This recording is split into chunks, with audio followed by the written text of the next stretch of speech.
grand ouvrier, secrétaire général du parti Kwanakwa. Ouvrière, ouvrier, membre du Conseil national. Ouvrière, ouvrier, membre du bureau politique. Ouvrière, ouvrier, militante, militant. Distingués invités, mesdames et messieurs.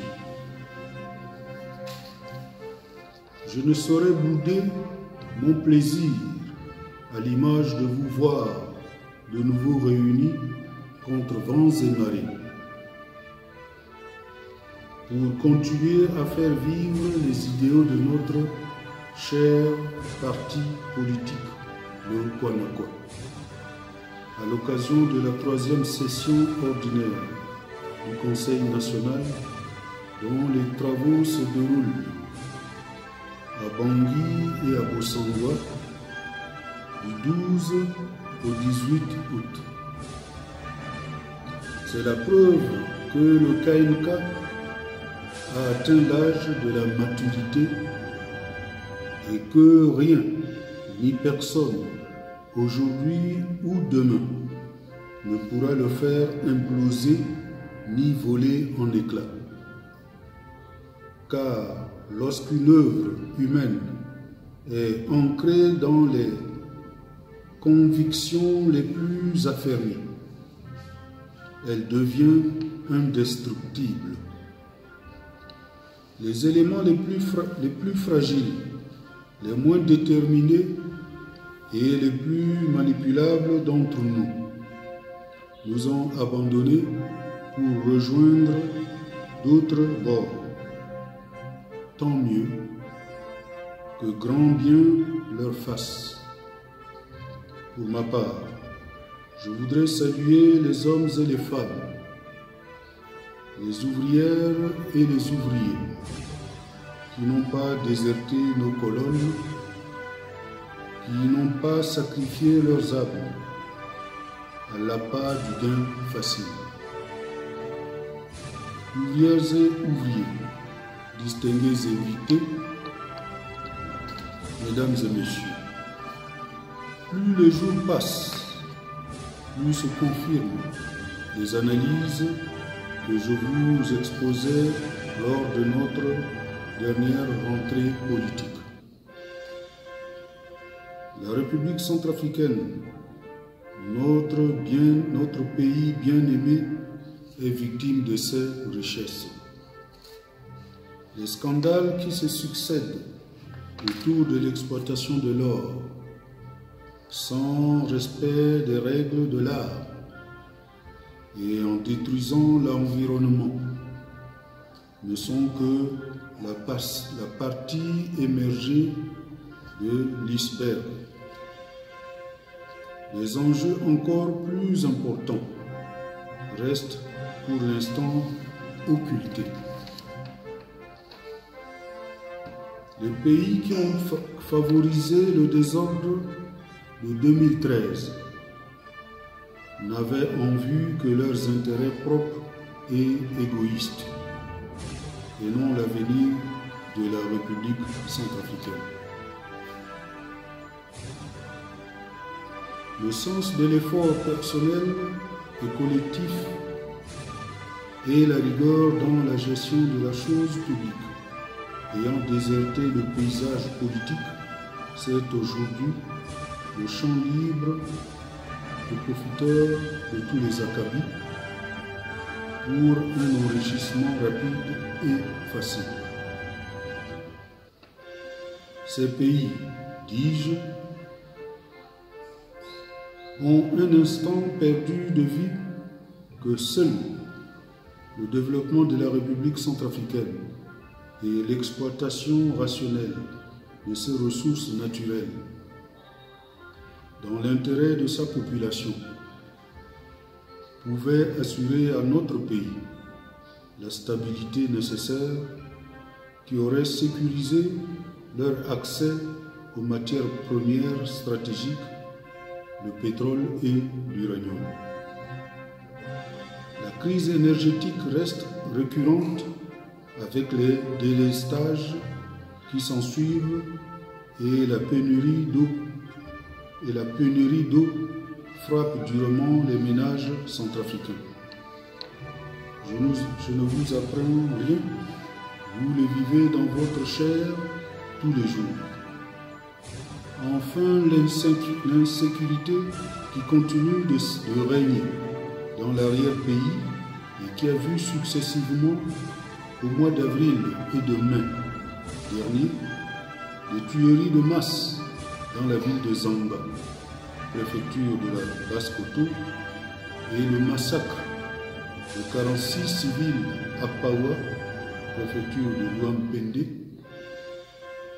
démontrent à suffisance les limites de l'accord politique pour la paix et la réconciliation en République centrafricaine, négocié à Khartoum et signé à Bangui le 6 février 2019. Ouvrières et ouvriers, distingués invités, mesdames et messieurs, la République centrafricaine se doit de prendre conscience que la captation des ressources naturelles de notre pays est à l'origine du conflit qui y sévit depuis 2012 et que la mainmise sur les mines de diamants et d'or par une horde de rebelles d'origine étrangère sert de toile de fond à la prolongation des hostilités. Ces rebelles entraînent dans leur sillage tous les désœuvrés et les rebuts de différents conflits armés qui sont intervenus dans notre sous-région, en Afrique et dans le monde.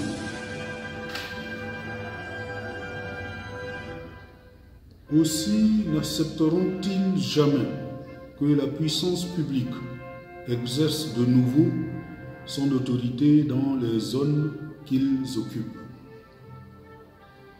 C'est dans ce paysage cataclysmique que certaines organisations internationales, peu scrupuleuses, n'hésitent pas à vouloir prendre leur part de gâteau.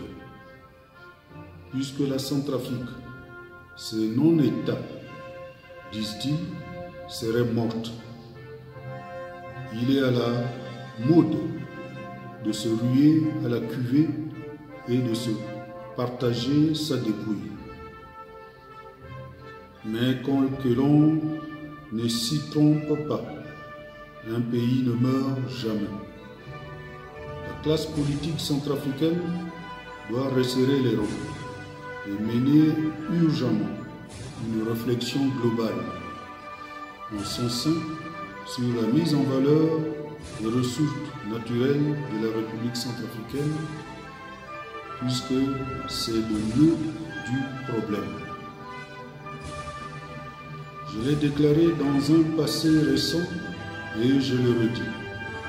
La République centrafricaine ne saura faire l'économie d'un débat en son sein et sous la direction éclairée de sa classe politique afin de mobiliser les investisseurs privés, les acteurs économiques et professionnels de tous les horizons autour de la mise en valeur industrielle du diamant, de l'uranium, du pétrole, de l'or, du bois, des sols arables dans le respect de l'éthique, les règles de l'art et l'intérêt des populations locales. N'est-ce pas cela le sens du Kwanakwa? Si nous taisons nos rancœurs, nos divisions et nos gourmandises pour montrer une volonté commune tendue vers le développement économique de la République centrafricaine et le bien-être de chaque centrafricaine et de chaque centrafricain, alors peut-être arriverons-nous à attirer les capitaux aussi bien de grandes puissances que de puissances émergentes, que ce soit les pays occidentaux de la France jusqu'aux États-Unis, ou bien les pays d'Europe de l'Est jusqu'en Russie, que ce soit les pays arabes ou bien le monde asiatique avec la Chine et l'Inde, ainsi que, pourquoi pas, les pays africains possédant des réserves financières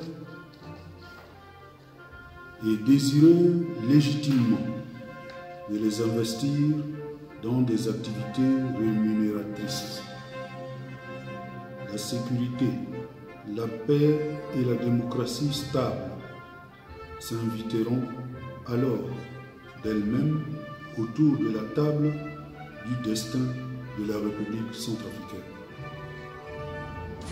Ouvrières et ouvriers, je vous félicite pour l'énergie que vous avez déployée pour argumenter pied à pied et débattre sans complaisance depuis une semaine. La qualité des résultats obtenus est à la mesure de vos efforts et de votre dévouement. On pouvait en attendre moins de vous. On ne pouvait en attendre moins de vous, comme vous savez le faire aussi. Parmi les résolutions que vous avez prises, vous avez bien voulu porter votre choix sur ma modeste personne en recommandant au prochain congrès de me désigner comme candidat pour défendre nos couleurs à l'élection présidentielle de 2020. Laissez-moi vous dire l'émotion que je trouve moi-même en accueillant la nouvelle malgré la distance qui nous sépare. Dans cette décision, je reconnais une profonde sympathie pour ma personne. Je vous remercie pour cette marque de confiance. Le rendez-vous est donné au prochain congrès qui se prononcera définitivement sur le sujet.